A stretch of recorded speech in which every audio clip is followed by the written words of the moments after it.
primary မူလာတန်းအရွယ်ကလေးတယောက်ကအကြောင်းမှစာတွေမလိုက်နိုင်တော့ဆိုရင်ဘယ်လိုလုပ်ကြမလဲပထမဆုံးအနေနဲ့ဒီလိုမျိုးဖြစ်လာပြီဆိုရင်ကလေးရဲ့ confidence ကိုထိပါတယ် confidence ထိတဲ့အခါမှာသူစိတ်ခံစားချက်ကလည်းမကောင်းတော့ပါဘူးသူမလုံနိုင်တော့မလုံချင်ဘူးဆိုတာပါနောက်ဆက်တွဲလိုက်လာမှာပါဒီဟာကိုပထမဆုံး fix အနေနဲ့ကတော့သူလုံနိုင်တယ်ဆိုတဲ့ဟာကိုကျွန်တော်တို့ကသတိပေးဖို့လိုပါတယ်သူလုံနိုင်တဲ့အရာက music ဖြစ်နိုင်တယ် sports ဖြစ်နိုင်တယ်တခြားအရာတွေဖြစ်နိုင်တယ်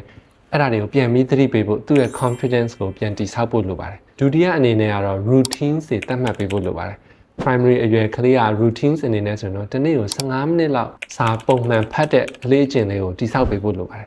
တနေ့ကို15မိနစ်လောက်အဲ့အလေးကျင့်လေးဝင်သွားပြီဆိုရင်တစ်လနှစ်လအတွင်းမှာအများကြီးပြောင်းလဲသွားနိုင်ပါတယ်ဒီ15မိနစ် routine ကပိုအရေးကြီးပါတယ်15မိနစ်အတွင်းမှာဘာလုပ်လဲထက်15မိနစ် routine ပုံမှန်စာဖတ်တဲ့အလေးကျင့်လေးက